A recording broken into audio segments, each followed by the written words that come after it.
Good morning, ladies and gentlemen. So we've been doing a lot of investigatory, I'm not saying it right, I can't speak this morning, don't mind me. We've been doing a lot of diagnostics. There we go, that'll work. So we know that the speedometer cables going from the cruise control unit to the dashboard is perfectly fine.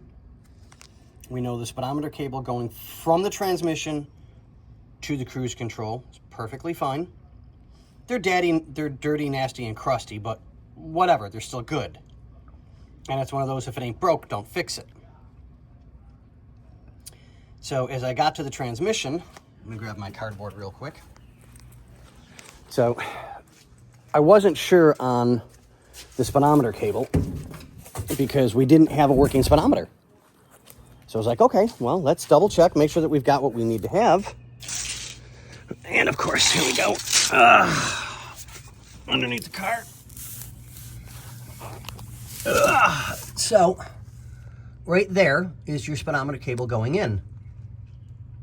So when I got underneath the car, because I checked the first one going from the cruise control to the dashboard, speedometer spins perfectly fine, not even an issue. And well, let me try from transmission, disconnect it, to the cruise control, so that we know if it's aligned completely or if it's a gear or if it's the cruise control, just so we know what's going on. So I get down here and that wasn't even tight. Like I could blow on it and it would have fallen out of the transmission. So I was like, all right, cool. So Bobby's got to do the alignment yet because we don't want to mess up the new tires. So once the alignment's done, we can take it for a test drive. So if the speedometer still doesn't work, that means it's the gear inside the transmission, which is not a major big deal to do. As you can see, you want to do one bolt and the whole assembly comes out. You might lose a little bit of transmission fluid. It's not a major big deal. Put maybe a half a quart in, or a quarter of a quart, eighth of a quart. That's all you're really going to lose. So we'll know that once the alignment's done.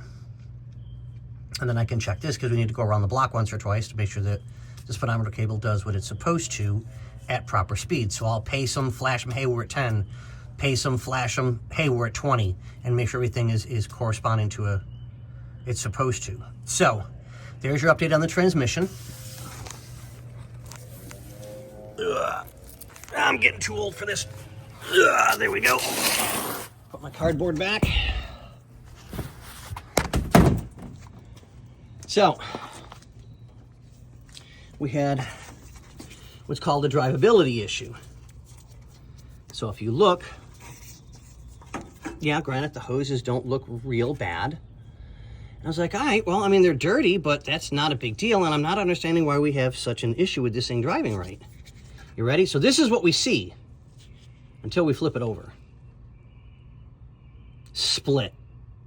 And it's dry rotted all over the place. So the owner changed his mind and he was like, yep, just do the vacuum lines.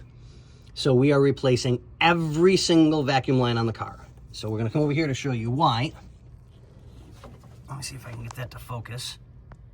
There we go. Do you guys see the cracks? See if I can. There we go. So it's sucking in air where it's not supposed to. And we've got a lot of vacuum lines to do. So I'm just starting on this set now, which goes to this vacuum T, or vacuum Y, or V, however you want to say it, right there. And then I'll run the new one from here to here to get that taken care of. And then the other large one goes all the way across, over, down, around, behind the booster, over to here, and to your cruise control. So we'll get it. But okay, guys, just wanted to give you guys an update. Sorry, and I know I said that wrong. That's not your cruise control, that's your cruise control.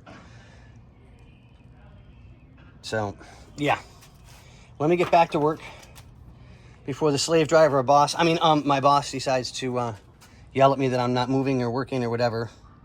Just kidding, he really is a good guy. But, all right, guys, we'll let you go and see you on the next one.